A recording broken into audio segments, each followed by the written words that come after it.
Bonsoir et bienvenue dans l'émission Tejini Talk. Ce soir, je reçois Monsieur Ahmed Mouhsine, député bruxellois écolo. C'est Ahmed, salam alaikum. Alaykoum salam. Alors, vous êtes l'invité de Tejini Talk, Monsieur Ahmed Mouhsine, je rappelle député bruxellois écolo. Vous êtes également député de la COCOF, de la Parlement bruxellois. Le Parlement des francophones. Bruxellois, exactement. Voilà. Et donc, je me permettrai d'abord de vous remercier pour l'invitation. Avec plaisir, Monsieur Mouhsine. Et donc, vous êtes invité de Tejini Talk. Je suis un peu mal à l'aise parce que je vais commencer cette interview. Et je suis mal à l'aise, je ne sais pas comment m'y prendre parce que dernièrement encore, c'est une actualité très récente aussi, un député écolo nous a attaqué Maghreb TV, attaqué notre émission parce qu'il nous trouve un peu plus polémistes et on pose, surtout moi, parfois des questions orientées. Est-ce que vous partagez déjà cette sortie médiatique?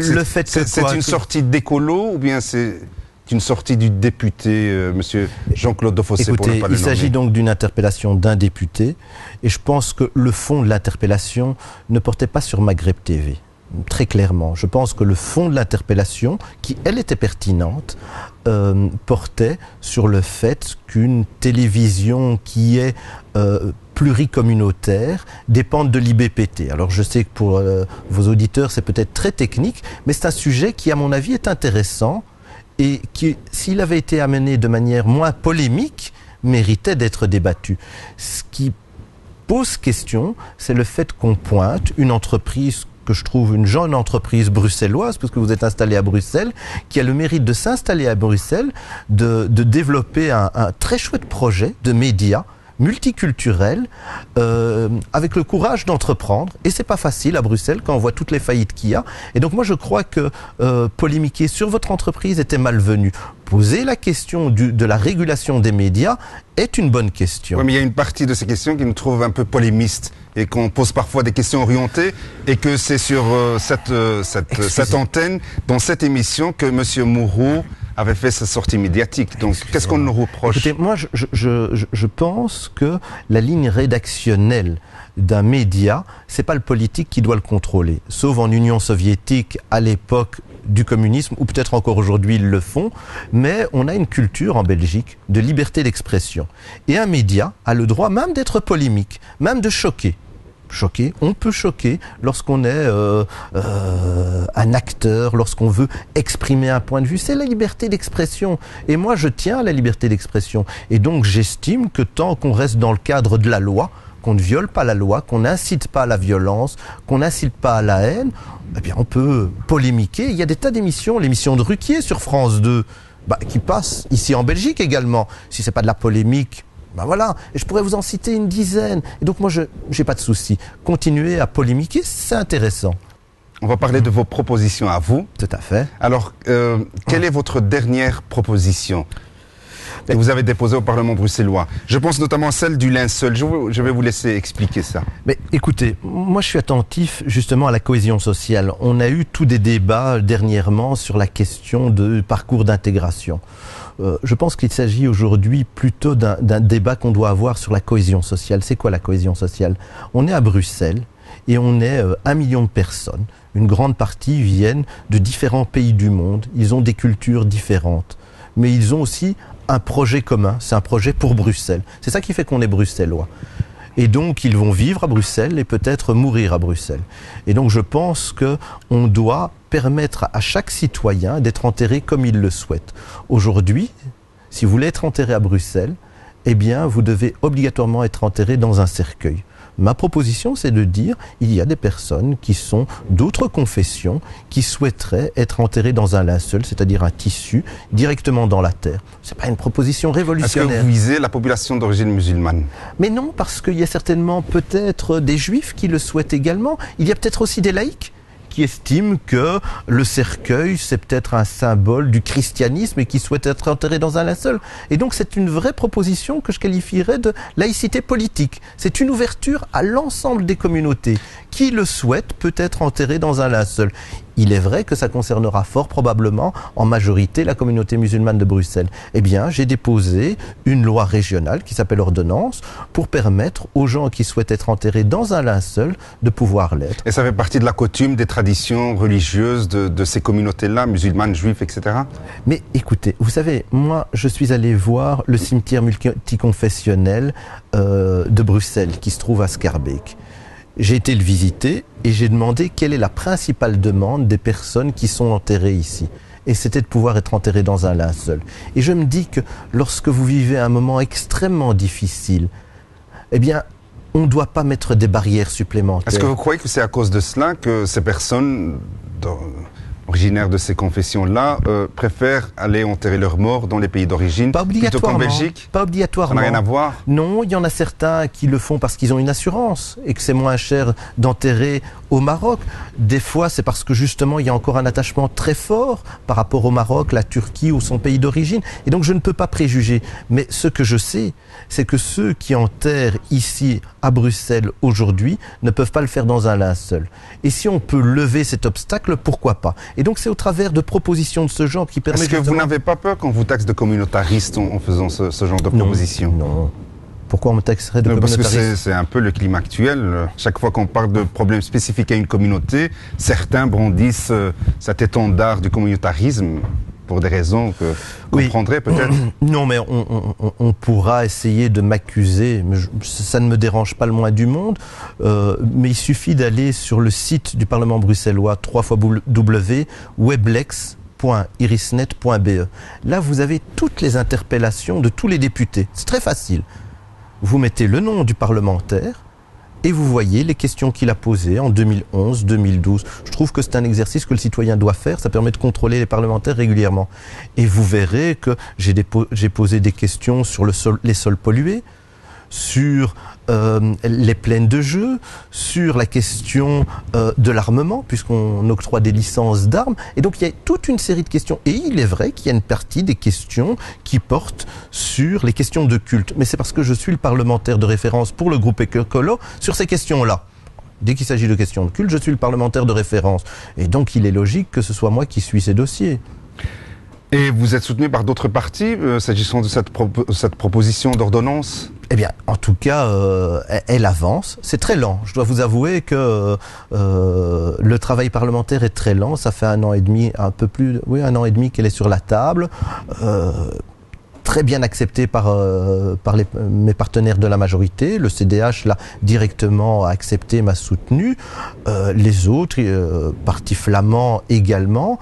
Pour le reste, il faut essayer de convaincre. Ça, c'est un travail naturel de parlementaire. Mais je crois qu'on y arrive au bout. Le PS également me soutient. Donc, je suis plutôt serein. Maintenant, s'il devait y avoir un blocage, bien, à ce moment-là, je le ferai savoir. Mais non, il y a vraiment un soutien de la majorité. Je suis plutôt content. Alors, vous avez insisté dernièrement à cette polémique concernant l'intégration et l'immigration. Je ne sais pas si Écolo s'est positionné de manière officielle par rapport à cette polémique et par rapport à ce débat. Est-ce que vous pensez, vous, comme certains, que, par exemple, l'intégration est un échec en Belgique? Surtout à Bruxelles. Je vais vous dire très clairement, je ne vais pas reprendre les propos de Ducarme d'il y a 10 ans et les recycler, même si je suis écologiste, et puis tous les 10 ans. Ça ne m'intéresse pas, réellement. Et donc, je crois que la question de l'intégration et de la cohésion sociale doit dépasser la polémique. Et donc, on va parler très clairement. Il y a 2 questions. La question de la cohésion sociale. La cohésion sociale, c'est faire que nos jeunes, qui sont nés ici pour la plupart, qui ont été dans nos écoles, qui n'ont peut-être pas pu aller à l'université, et là on doit se poser la question pourquoi, qui trouvent parfois pas d'emploi pour différentes raisons, pourquoi est-ce que ça se passe mal? Ça, c'est la cohésion sociale, parce qu'on a un vrai problème de cohésion sociale. Et puis il y a le parcours d'intégration, mais le parcours d'intégration, il ne concerne que les nouveaux venus, ceux qui arrivent de pays étrangers, qui ne maîtrisent pas la langue, qui ont besoin sans doute qu'on les accompagne pour leur expliquer comment on fait un bail, comment on ouvre un compte en banque. Donc vous êtes favorable à un parcours d'intégration concernant ces primo-arrivants ou bien ces premiers mais bien entendu, qui arrivent? Excusez-moi, mais quand vous avez quelqu'un qui vient de l'étranger, qui vient ici en Belgique, qui vient ici à Bruxelles, l'accueillir, c'est ce qu'on veut. Un parcours d'intégration, c'est quoi? Eh bien, le problème, c'est que le parcours d'intégration a une connotation. C'est de l'inclusion, c'est ça. Il y a quelqu'un qui vient de l'étranger et on lui fait une place et on lui explique comment il peut faire partie de Bruxelles. C'est tout. On lui donne les codes. C'est pas évident, vous savez. Un parcours obligatoire ou facultatif? Écoutez, vous savez, moi, sur la question obligatoire ou facultatif, on pourra poser la question, mais je vois simplement qu'en Flandre, on l'a fait obligatoire. Il y a une telle demande que la Flandre n'est pas capable de répondre. Aujourd'hui, moi, je vois des tas de gens qui demandent à avoir des cours d'alphabétisation. Bruxelles n'arrive pas à répondre. Alors, rendre obligatoire, alors qu'on n'est même pas capable de répondre à la demande. Aujourd'hui, il y a une demande très forte. Est-ce que vous pensez qu'un parcours de cette nature serait la solution à nos problèmes d'intégration? Parce que quand on voit que, comme vous l'avez cité, il est obligatoire en Flandre, mais c'est de Flandre que vient le Sharia for Belgium, le Vlaams Belang, etc., etc. Mais je pense qu'il faut pas simplifier les choses. Je pense que l'intégration, elle se fait de différentes manières. Il y a d'abord effectivement l'accueil, où on explique aux gens comment fonctionne notre cité. Il y a respecter le droit des gens qui viennent aussi. Parce que je crois que de temps en temps, leurs droits ne sont pas toujours respectés. Et vous savez, lorsque vous voyez les demandeurs d'asile qui ont une série de droits qui ne sont pas respectés, donc l'État doit aussi répondre à un certain nombre de devoirs. La Belgique a déjà été condamnée. Ensuite, il y a aussi répondre à la demande d'emploi. Et donc, on a une responsabilité quand on voit le taux de chômage qui est de 20%. On doit fournir un enseignement de qualité, ce qui n'est pas toujours le cas, malheureusement. Et donc, je crois que c'est en répondant à la question du logement, où vous avez 38 000 ménages à Bruxelles qui vivent dans des conditions qui ne sont pas faciles. Et donc, ce n'est pas une solution. Et la personne qui vous dira, en faisant le parcours d'intégration, on résoudra tous les problèmes, à mon avis, ne dit pas la vérité. Je pense qu'il faut répondre à toutes ces questions de front. Vous avez parlé tout à l'heure des problèmes liés à la discrimination, au racisme. Est-ce que vous croyez que c'est uniquement à cause de cela que nos jeunes, ou bien les jeunes issus des quartiers défavorisés, issus de l'immigration, issus d'origine étrangère, ne trouvent pas du travail?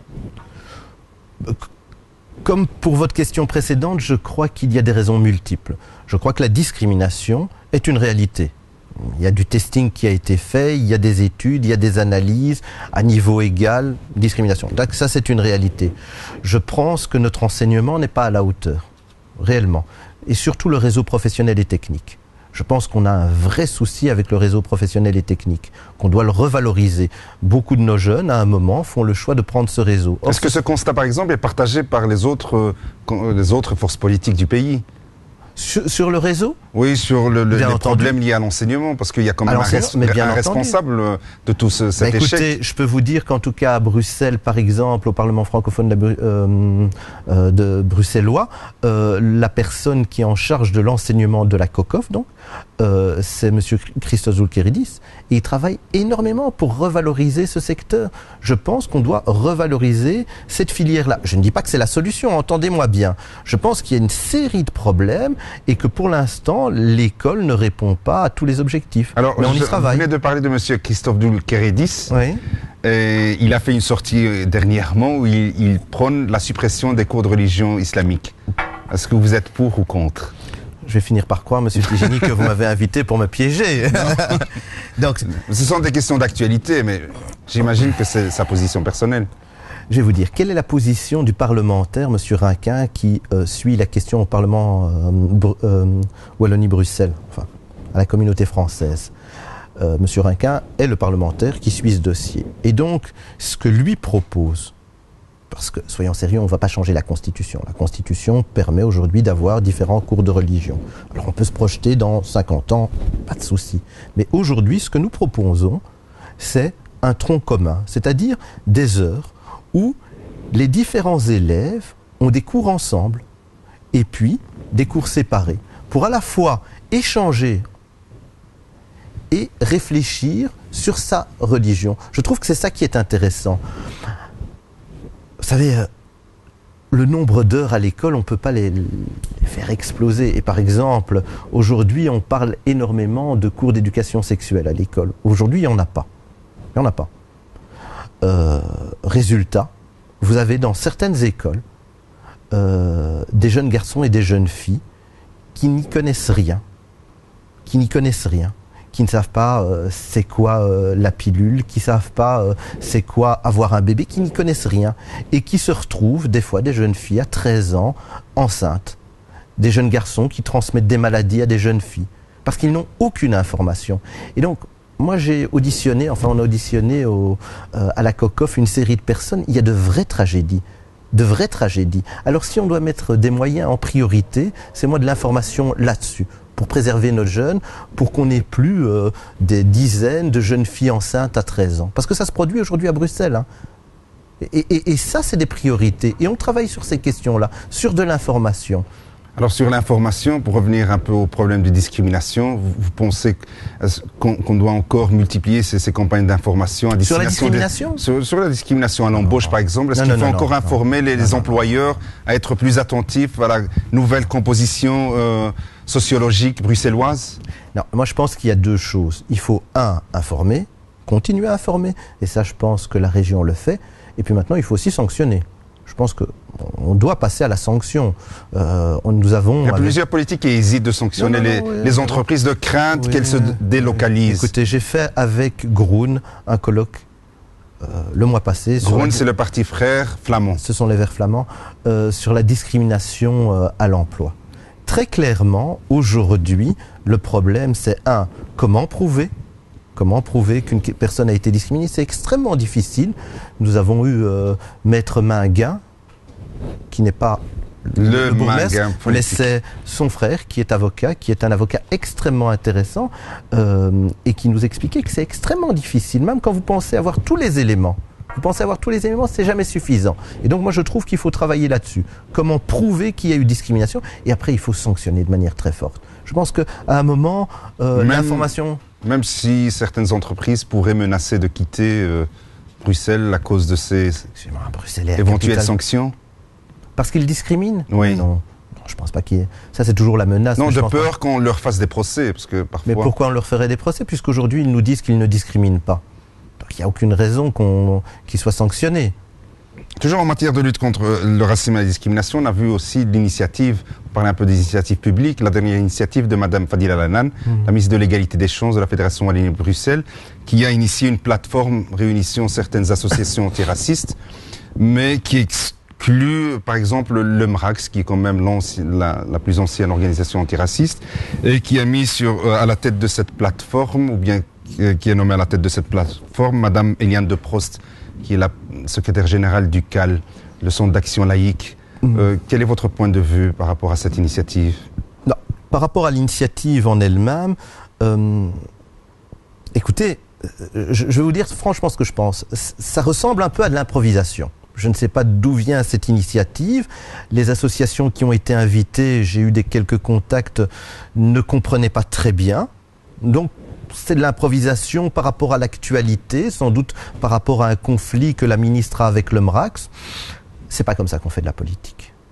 Maintenant, si ça peut déboucher sur quelque chose de positif, pourquoi pas? Mais je dis, pour moi, c'est une méthode qui est étrange. En tout cas, c'est pas comme ça que nous, écologistes, nous envisageons de construire une plateforme. Mais, c'est un choix. Aujourd'hui, il y a une plateforme qui se met en place.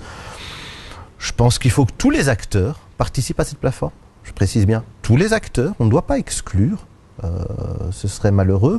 Et donc il faut voir la liste, parce que vous parliez du MRAX, mais je pense qu'il y a d'autres associations qui ne s'y retrouvent pas. Et donc je ne suis pas sûr que l'équilibre soit respecté. Je vais vous dire très clairement, si j'avais été la ministre, ce que j'aurais fait, je me serais inspiré de ce qu'a fait la Flandre. La Flandre a mis sur pied le Forum des minorités. C'est-à-dire, elle permet à toutes les associations communautaires de s'organiser en les finançant. Et elle a créé une plateforme pour qu'elles puissent échanger, discuter, réfléchir. Ça, c'est une bonne méthode. Et donc, je pense qu'une visite en Flandre et qu'elle rencontre son homologue flamand lui permettra peut-être de mieux comprendre comment fonctionne le Forum des minorités. Moi, j'ai rencontré la responsable, c'est extrêmement intéressant. On les avait invités à notre colloque sur la discrimination à l'emploi. Et ça permet directement d'avoir des interlocuteurs et c'est vraiment intéressant. Le fait que ce soit la secrétaire générale du CAL, le Centre d'action laïque, à la tête de cette plateforme, est-ce que si, par exemple, on avait désigné le secrétaire général de l'exécutif des musulmans de Belgique, ça aurait été accepté de la même manière? Vous savez, moi, je suis pour une séparation de l'État et de l'Église. Je pense que les lignes politiques doivent être tracées par le politique. Le fait de mettre une personne pour qui j'ai une grande estime, je ne conteste pas la qualité de la personne. Bien sûr, on ne parle pas des personnes ici. Mais je tiens à le préciser, comme vous citiez le nom, je voulais le précisons aussi. Voilà, je tenais à le préciser. Pose de nombreuses questions et je pense que... Qu'elle soit du CAL. Qu'elle soit du CAL ou de l'exécutif des musulmans, ou du consistoire, ou de quelques courants religieux ou philosophiques. Mais pourquoi exactement, M. Mossine? Mais parce que je pense que cette plateforme aura pour but, je le suppose, d'être un comité d'avis pour la ministre. Je suppose, hein, ou sinon ça n'a vraiment aucun sens.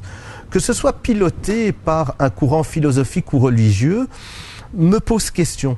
Voilà. Je ne l'aurais pas fait de cette manière-là. La ministre décide à un moment de mettre en avant le CAL. Il ne faudra pas s'étonner demain si on a un ministre qui a une sensibilité plus chrétienne ou plus religieuse, de nommer le président de l'exécutif ou monseigneur, voilà. Voilà, ça pose question. Donc, mais si c'est le choix de la ministre, moi je trouve qu'il est malvenu et j'espère que la plateforme réfléchira, puisqu'elle est autonome aujourd'hui, à choisir quelqu'un d'autre pour la piloter. Mais bon voilà, c'est leur autonomie. Vous venez de parler, pour faire la transition douce, de parler des religions. À Bruxelles, on va parler surtout de la religion musulmane. Il y a une reconnaissance très récente de quelques mosquées à Bruxelles. Certains qui reprochent le fait que cette reconnaissance est trop lente pour reconnaître certaines mosquées. D'ailleurs, très peu de mosquées ont été reconnues par la région de Bruxelles-Capitale. Quelle est votre lecture par rapport à ça? Ben, il y a deux choses. Hein. Il y a d'abord, je pense que la législation bruxelloise est bonne. On peut l'améliorer. Moi, j'ai des contacts réguliers avec différents acteurs. Mais jusqu'à présent, j'ai identifié un point d'amélioration et j'ai interpellé M. Piquet en lui disant qu'il fallait un changement législatif. Il s'est engagé à le faire. C'est technique et donc je ne rentrerai pas dans les détails, mais ce sont des dossiers qui sont assez techniques. Il y a eu effectivement des mosquées qui ont introduit des demandes et ça a pris 2 ans, ce qui est un délai trop long. On devrait le réduire de moitié. Lorsque j'ai interpellé M. Piquet, il a prétendu à l'époque que c'était à cause de l'exécutif des musulmans de Belgique. À la deuxième interpellation, il a reconnu que c'était plutôt le fédéral. On a interpellé le fédéral qui a dit que c'était le régional. En gros, c'est les pouvoirs publics et pas ni les comités islamiques ni l'exécutif qui étaient responsables. Donc je pense que c'est trop lent, mais je pense qu'il y a également une part de responsabilité des comités islamiques et de la communauté musulmane. Pourquoi ? Une peur, une crainte qui, à mon avis, n'est pas justifiée. J'ai pris contact avec... Mais une crainte de quoi ? D'être contrôlé. La principale, je dirais que moi, les 2 raisons que les responsables ont invoquées, c'est la peur d'être contrôlé, parce qu'effectivement, quand vous recevez de l'argent public, vous êtes contrôlé par les pouvoirs publics. Mais ça, c'est normal. J'aurais dit, c'est normal, au contraire, ça permettra d'améliorer votre manière de fonctionner. Vous savez que ce sont souvent des petites ASBL qui se sont construites au fil du temps et qui n'ont pas toujours l'expertise en termes de trésorerie. Donc voilà. Certaines associations, puisque ce sont des associations, pas encore des mosquées cultuelles, ont un financement autre et estiment que le financement public n'est pas tellement utile. Je pense qu'ils commettent une erreur parce que dans le cadre du financement public, il y a également le salaire de l'imam, mais également sa pension. Et donc moi je m'inquiète pour ces imams qui aujourd'hui effectivement travaillent pour les mosquées, mais qui assurera leur pension. On doit se poser cette question, c'est une responsabilité de chaque association. Est-ce que vous êtes en contact, par exemple, avec les représentants de ces mosquées pour leur expliquer ça ? Oui, tout à fait. J'en ai rencontré certains.